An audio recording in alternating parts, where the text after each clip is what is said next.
Alright, now I'm recording. Jeez. Okay, so it's going to be a video on grid emission, grid leakage. I'm using this tube tester, the BK707. It's already got a pretty good sensitivity if you just do it one way according to the manual.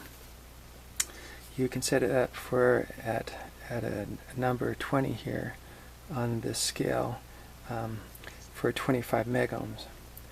So this tube here is the tube that shows grid leakage, and I was using it for the BK707 tube tester video.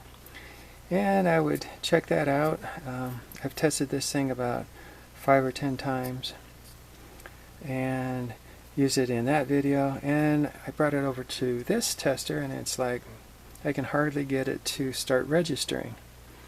And of course this one has a sensitivity at 25 megs right here at the 20 mark, but the BK667 is more like 100 megs. I think that 100 megs is very useful and important. So I changed this setup. You calibrate it the same way, but you just put 100 megohm between pins 1 and 7 of socket 1, and you adjust this pot that is accessible at socket 33. So it's set up like that, and there you go. It's about at 20. It moves a bit around due to how long the tester's been on, which is fine. So after that, I started to see it show up and register a lot more easier on this tube tester. So it's this socket here for a 6W6 at sensitivity 51. Make sure the heater voltage is right. And so we let that guy warm up. Should let these warm up for a minute or so, just to get the tube warm enough, and bigger tubes take longer. So currently no shorts, not any grid emission. Okay, so how long is it going to take before this thing takes off and can ruin your amplifier? That's a good question. And after only testing it 5 or 10 times, it got worse. So the first several tests that I would test it, never was getting any shorts until the last couple times. Now I'm getting shorts on this thing, shorts on that tube. So what that tells you is this is like a little time bomb ticking away. It first started off with lots of grid emission, and then it transferred from there to grid emission plus shorts.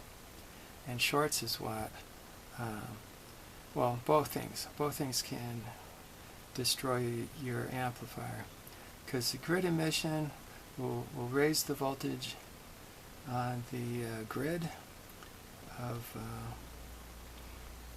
that tube, and at that point this tube starts conducting more current, and it gets into a runaway situation, and next thing you know, this guy is red plating, and or it already blew out your output transformer or your power transformer. So let's see, hasn't started showing any shorts or anything yet, so let's go ahead and test it and set it for the test. And check for shorts first. Always check for shorts before hitting that button, before hitting the test button. And you know, it shows crazy strong because it's starting to get hot. Pretty hot. This is a pretty hot tube right now.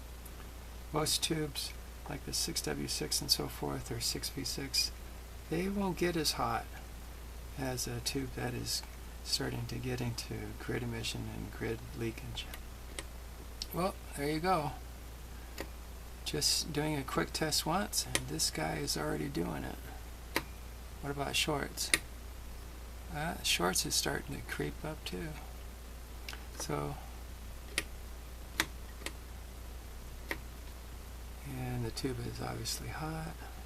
It's pretty warm. That's the other symptom of tubes with grid emission and grid leakage. That tube will be a lot hotter than a similar tube that doesn't have the grid emission. So shorts is getting worse. Grid emission is getting worse. And this tube, a tube like this, you don't want it in your amplifier. So we can hit the test button. I don't want to do that too long. And even now it looks better. And that looks better. A quick test and it got better. So it's erratic in nature. Shorts is like that. And now it's in the I'm gonna act okay zone.